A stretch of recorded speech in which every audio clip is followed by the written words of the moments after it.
አቤቱ አሁን አድን ማለት ነው። በመዝሙር 117 118 ቀጥታ 117 ነው ያለው፣ ግን በዕብራይስጥና የግሪክ የቁጥር ልዩነት ስለሚያሳይ መጽሐፍ ቅዱስ ተጠቀሙ 17 18 ኦ እግዚኦ አድንሶ አቤቱ አሁን አድና አሁን አድነን እንጂ አሁንስ አድነን ብሎ ነብዩ ዳዊት የተናገረው መዝሙር አለ። ያ መዝሙር ይሄ በደንብ አስተውሉ። ያ መዝሙር የእስራኤል በዓል ሲከበር ሁሉ ጊዜ የእስራኤል በዓል ሲከበር የመሰዊያ ከደብተራ ኦሪት ከቤተ መቅደስም አደባባይ ውጭ እንደዚህ አውደ ምሕረት ላይ መሰዊያ አለ። የእስራኤል መሰዊያ አውደ ምሕረቱ ላይ አደባባይ ላይ ነው ያለው። ህዝቡ መሰዊያውን ከቦ ካህናቱ መሰዊያውን እየዞሩ ይሄ መዝሙር ይዘመራል። በዓል ሲከበር የማን በዓል ሲከበር? የእስራኤል በዓል ሲከበር። እስራኤል በዓል ሲያከብሩ በተለይ ዘፊስት ኦፍ ታበርናክል የሚባል ወይም ደግሞ የበዓለ መጸለት ብለን የምንጠራው እኛ በዓል አለ። ያ በዓል በሚከበርበት ሰዓት በልዩነት መዝሙር 117 118 በልዩነት ማለት ነው የመሲሁ መምጣትን የሚናገር መዝሙር ስለሆነ ቡሩክ ዘይመጽእ በስመ እግዚአብሔር በእግዚአብሔር ስም የሚመጣ ቡሩክ ነው በሚል ርዕስ መሰዊያውን ከበው መሰዊያውን እየዞሩ ህዝቡ እያየ በአደባባይ ይዘመራል። የዚህ መዝሙር በዚህ መልክ መዘመር ዋና ዓላማ ህዝቡ መሲህን እንዲጠብቅ፣ መሲህን እንዲፈልግ፣ አዳኙን እንዲጠብቅ፣ አዳኙን እንዲፈልግ፣ እምነት እንዲያድርበት፣ የእግዚአብሔርን ማዳን እንዲሻ እንዲፈልግ ስላስፈለገ ነው። ለማስራት ስላስፈለገ ነው በዋናነት ማለት ነው። ስለዚህ መዝሙሩ በሚዘመርበት ጊዜ ሁሉ በዓሉ በሚከበርበት ጊዜ ሁሉ እስራኤል መሲሃቸውን መምጣቱን ይናፍቃሉ፣ ይፈልጉታል። የእስራኤል እምነት ከፍ ይላል። የህዝቡ አዳኙን መፈለግ ከፍ ይላል። በተለይ ደግሞ የመጨረሻዎቹ 500 ዓመታት የእስራኤል ታሪክ ከባድ የሚባል መከራ ያለፉባቸው ናቸው። ከክርስቶስ መምጣት በፊት 500 ዓመታት በዙሪያቸው በነበሩ ታላላቅ ነገስታት ታላላቅ ሀገሮች ተማርከው ቤተ መቅደሳቸው ፈርሶ ካህናቶቻቸው ሞተው ህዝቡ ተበትኖ ቋንቋው ጠፍቶ ሃይማኖቱ ጠፍቶ ነገሮች ሁሉ ተለውጠው ነበር። የመጨረሻው ጊዜ ደግሞ በተለይ ከ31 ዓመተ ምህረት በኋላ ከ31 ዓመተ ዓለም በኋላ ማለት ነው ክርስቶስ ሊወለድ 30 ዓመታት ሲቀሩት ሮማውያን ታላላቅ ኃያላን ነገስታትን ተክተው እነ ግሪክን እነ አሦርን ተክተው ሮማውያን እስራኤልን በባርነት ወይም በቅኝ ግዛት ይዘው ነበር። ስለዚህ ነገሩ በጣም ተወሳስቦ ከባድ፣ በውጭ ባርነት በውስጥ ደግሞ ህዝቡ መለያየት፣ እንደገና ደግሞ መሲሁ ዘገየ የሚል ከባድ የሚባል ጥበቃ ከፍ ያለ ጥበቃ ነበር መሲህ የመጠበቅ ማለት ነው። ይሄ መዝሙር በቤተ ክርስቲያን ውስጥ ተወስዶ መሲሁን እስራኤል የጠበቀችበት ስታገኘው ግን ልትቀበል ፈቃደኛ ያልሆነችበት አይሁድ መሲሁን የጠበቁበት ሲያገኙት ሲመጣ ግን መሲሁን ያልተቀበሉበት ሁኔታ ስለተፈጠረ እስራኤል ዘነፍስ የእስራኤል ዘስጋን ቦታ በመውሰድ በመተካት ያንን እምነት ያንን ተስፋ ያንን ትንቢት በህይወቷ በመፈጸም ተዘምረዋለች ማለት ነው።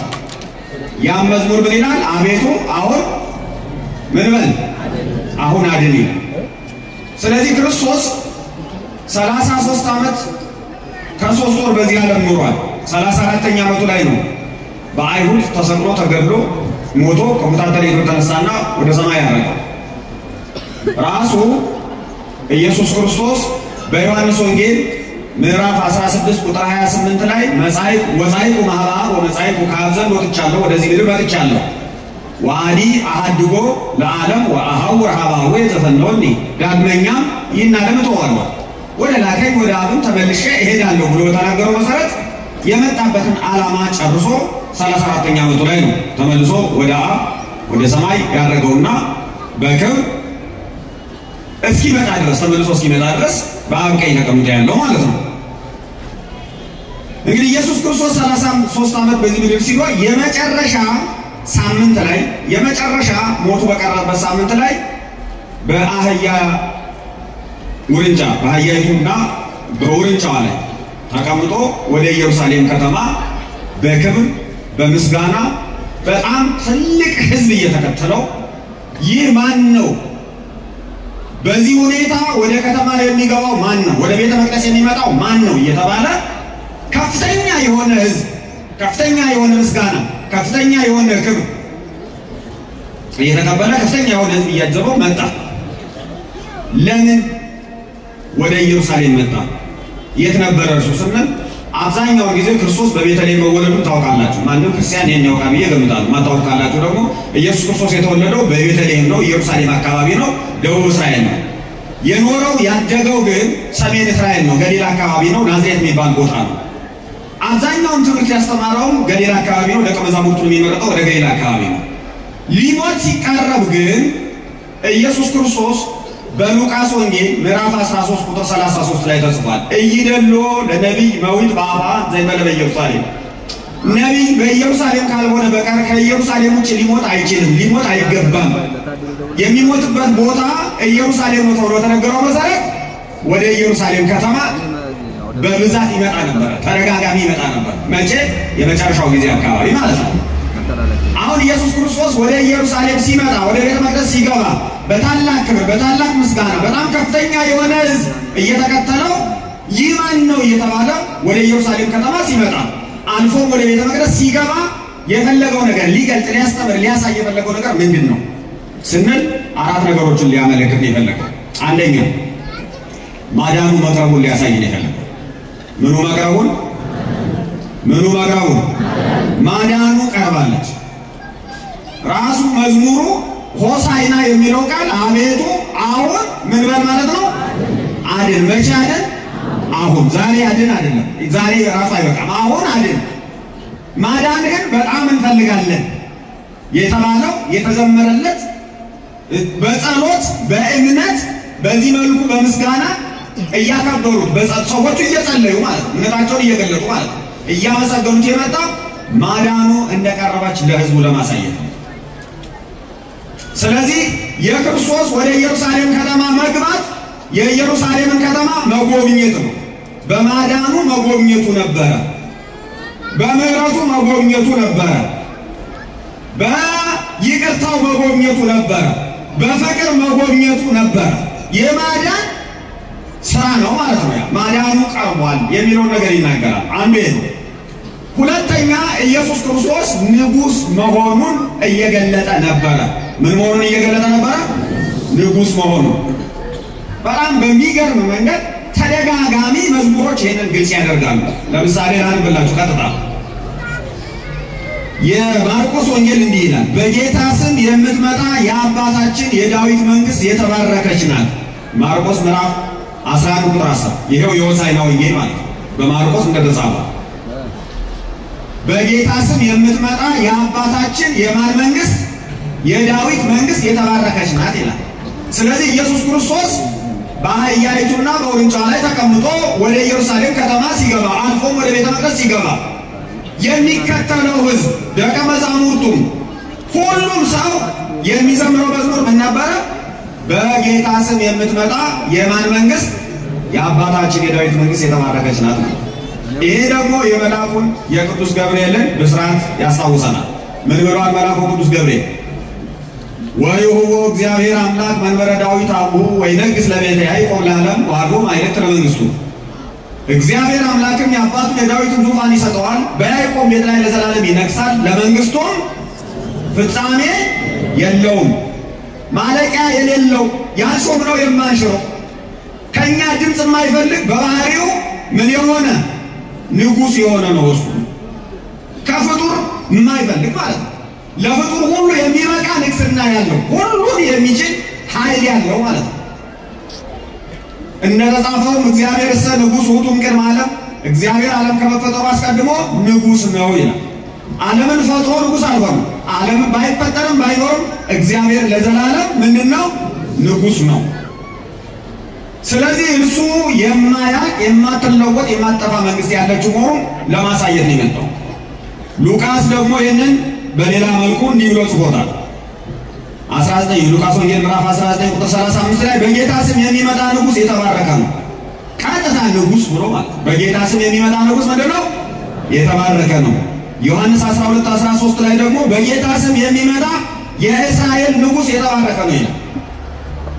ሶስቱም ወንጌላት ኢየሱስ ክርስቶስ ወደ ኢየሩሳሌም ከተማ ሲገባ እያመሰገኑት የነበረው በጌታ ስም የሚመጣ ጌታ ሆኖ የሚመጣ እግዚአብሔር አምልኮኛል እኔ ከእግዚአብሔር ዘንድ ወደዚህ ዓለም መጥቻለሁ ብሎ ንጉሥ ነኝ ብሎ የሚመጣ በዚህ መልክ የሚገለጥ እርሱ የእስራኤል ንጉሥ የተባረከ ነው፣ ምስጉን ነው፣ ክቡር ነው እያሉ እያመሰገኑት ነበር። ወንጌላት ይህንን የሚነግሩ አስቀድሞ የተነገረው ትንቢትም ዘካርያስ ምዕራፍ 9 ቁጥር 9 ላይ ታገኙታላችሁ። አስቀድሞ የተነገረው ትንቢትም እንዲህ ይላል፣ የጽዮን ልጅ ሆይ አትፍሪ ይልና ንጉሥሽ ምንሽ ይላል፣ ንጉሥሽ የዋህ ሆኖ በአህያይቱና በውርንጫዋ ላይ ተጭኖ ይመጣልሻል። ንጉሥሽ ነው የሚለው። ስለዚህ ትንቢቱ ወንጌሉ እንደሚናገሩት ኢየሱስ ክርስቶስ ወደ ኢየሩሳሌም ከተማ በአህያይቱና በውርንጫዋ ላይ ተጭኖ ሲመጣ ምን እያደረገ ነበር ስንል ንጉሥ መሆኑን እየነገረን ነበር። ሶስተኛ ኢየሱስ ክርስቶስ ወደ ኢየሩሳሌም ከተማ ሲገባ ምን እየነገረን ነበር ስንል ሞቱ እንደቀረበ እየነገረን ነበር። መስቀል እየቀረበ እንደሆነ እየነገረን ነበር። በማቴዎስ ወንጌልም በማርቆስ ወንጌልም በሉቃስ ወንጌልም በዮሐንስ ወንጌልም በአራቱም ወንጌላት ኢየሱስ ክርስቶስ የመጀመሪያ አገልግሎቱን የመጀመሪያ ስራውን ይሰራ የነበረው በገሊላ ወንዝ በሰሜን እስራኤል አካባቢ ነው። ሊሞት ሲል ሁልጊዜ ወንጌላት እንደሚነግሩን ኢየሱስ ክርስቶስ ወደ ኢየሩሳሌም ይወጣ ነበር። ለደቀ መዛሙርቱም እንዲህ ብሎ ነግሯቸዋል፣ ናሁ ናርግ ኢየሩሳሌም፣ እነሆ አሁን ወደ ኢየሩሳሌም እንወጣለን፣ ወይዝው ወደ ወልደ እጓለ እመሕያው የሰው ልጅ ይዙታል፣ ወይ ሰቅለው ወይ ሰቅሉታል፣ ወይ ቀትለው ወይ ገድሉታል፣ ወአመሳልስት ዕለት ይትነሣ፣ በሶስተኛው ቀን ግን ከሙታን ተለይቶ ይነሳል እያለ ይናገር ነበር። ናሁ ናርግ ኢየሩሳሌም፣ አሁን እነሆ ወደ ኢየሩሳሌም እናደርጋለን እንወጣለን። ኢየሱስ ክርስቶስ ወደ ኢየሩሳሌም ሲሄድ ይህንን በልባቸው ያዙ። ኢየሱስ ክርስቶስ ወደ ኢየሩሳሌም ሲገባ ወደ ቤተ መቅደስ ሲሄድ ወደ ኢየሩሳሌም ከተማ እየቀረበ በሄደ ቁጥር ወደ መስቀል እየቀረበ ነበር፣ ወደ ሞቱ እየቀረበ ነበር። የማዳኑ ቀን እንደደረሰ እያሳየ ነበር። ለሰው ልጆች ቤዛ ሆኖ የሚሞትበት መስዋዕት ሆኖ የሚሰዋበት ቀን እየቀረበ እንደሆነ በግልጽ እየተናገረ ነበር። እነሆ ወደ ኢየሩሳሌም እንወጣለን ካለ በኋላ ይይዙታል፣ ይሰቅሉታል፣ ይገድሉታል የሚለው ንባብ አብሮ ነው ያለው። እንወጣለን ብቻ የለም፣ ይሰቅሉታል፣ ይገድሉታል፣ የሰው ልጅ እኔን ይይዙኛል፣ ይሰቅሉኛል፣ ይገድሉኛል ነበር የሚለው።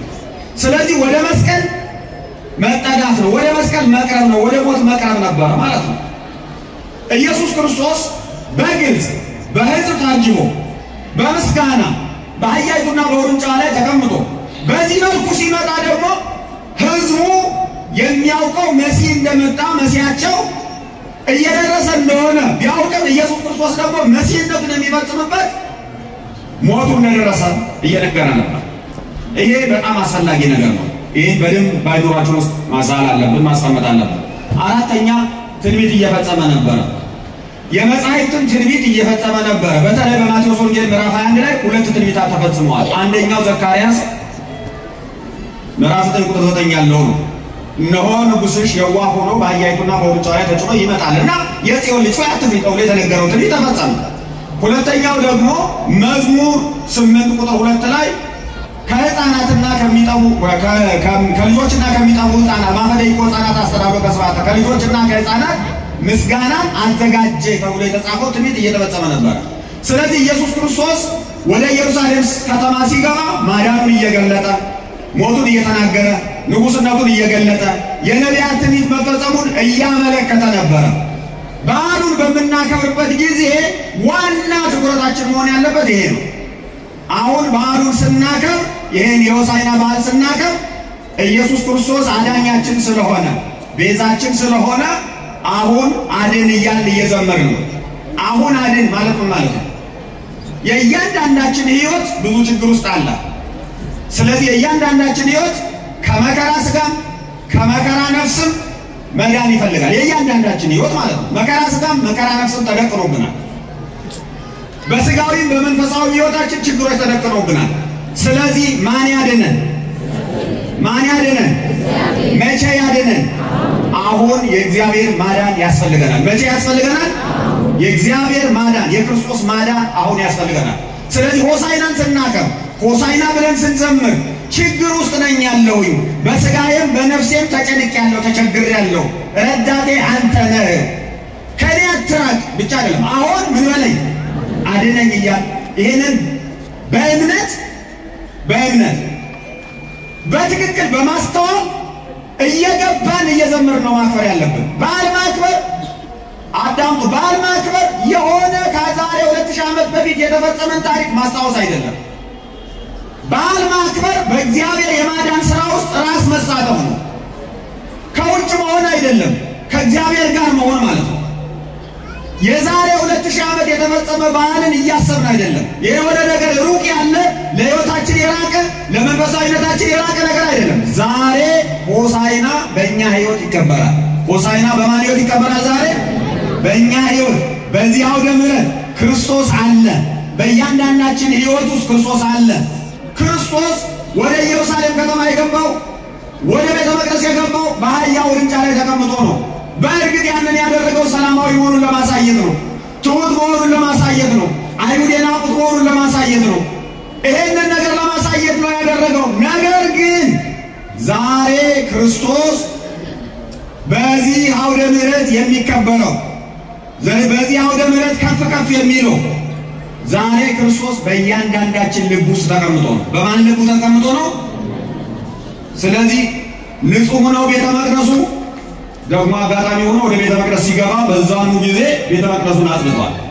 ቤተ መቅደሱ ውስጥ ችግር ነበር። ያ ቤተ መቅደስ ፈርሷል። እኛ እግዚአብሔር ሌላ ቤተ መቅደስ ሰጥቶናል። ችግር የለም። የእግዚአብሔር ቤተ መቅደስ ልባችን ነው። ዋናው ምንድነው? ዋናው ምንድነው? አሁን እኔ የምናገርበት ልባችን ንጹሕ ነው ወይ?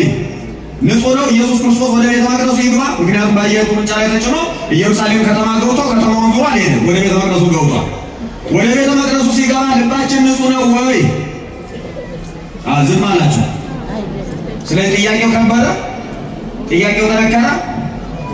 ለመቼ ነው ታዲያ ቀጠሮ? ለመቼ ነው የምንስተካከለው? ጸሎታችን አሁን አይደል? ጸሎቱ ምንድነው የሚለው? ምስጋናው ምንድነው የሚለው? አሁን አይደል? ስለዚህ ክርስቶስ ደግሞ መልሶ ምን ይላል ማለት ነው? እኔም አሁን እንዳድናችሁ፣ አሁን እንዳድንባችሁ፣ ዛሬ እንዳድናችሁ፣ ዛሬ እንዳድንባችሁ አሁን ሆኑ ራሳችሁን አስተካክሉ ነው አይደል መልሱ? ስለዚህ ንጹሕ ነው ወይ ልባችን? ውስጣችን ንጹሕ ነው ወይ? እስከ መቼ እንጠብቃለን? መቼ ነው የኛ ስጋ ፈርሶ በስብሶ አፈር ሆኖ እስኪመለስ ድረስ ነው የምንጠብቀው? ለምንድን ነው ንጉሳችንን ስንቀበል፣ ንጉሳችንን ስናመሰግን፣ ከንጉሳችን ጋር ለመኖር ስንናፍቅ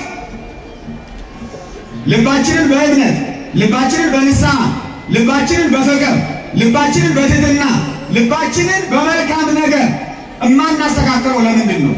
ይሄ ካልተስተካከለስ እንዴት ነው ከሰላም ንጉሥ፣ ከትሑቱ ንጉሥ፣ ከየዋሁ ንጉሥ፣ ከፍቅር ንጉሥ ከክርስቶስ ጋር መኖር እንዴት እንችላለን? እንዴት አድርገንስ በዓል እናከብራለን ማለት ነው? ስለዚህ እኔ የማሳስባችሁ ጊዜው መጥፎ ነው። በምድር ላይ የምንኖርበት ዘመን የትኛውም ዘመን ክፉ ነው። ይሄ ዘመን ደግሞ በጣም አሳሳቢ ነው። ነገሮች በጣም የተለወጡበት ጊዜ ነው። እኔ አሁን መልእክቴን የመጨረሻ ማሰሪያ መልእክቴን ንጉሡ ክርስቶስ፣ አዳኙ ክርስቶስ፣ የዋሁ ክርስቶስ፣ ሰላማዊው ክርስቶስ ወደ ኢየሩሳሌም ከተማ እየመጣ ነው። የኢየሩሳሌምን ከተማ ሲገባ ወደ ቤተ መቅደሱ ሲደርስ ከተማዋን ሲያያት ምን የሚል ይመስላችኋል? የምታውቁ ከሆነ ይሄን ለመገመት አይከብዳችሁም። ወደ ከተማ ሲገባ በሉቃስ ወንጌል ምዕራፍ 19 ቁጥር 1 ላይ ተጽፎላችኋል። ወሶበሪያ ለሀገር በከላይሊያ ሀገሪቱን ከተማይቱን ባያት ጊዜ አለቀሰላት ይላል። አሁን ክርስቶስ በምስጋና ነው የገባው፣ በእልልታ ነው የገባው፣ በክብር ነው የገባው። ወደ ከተማ ሲገባ ከተማዋን ባያት ጊዜ ምን አደረገላት? አለቀሰላት ይላል። ለምን አለቀሰ?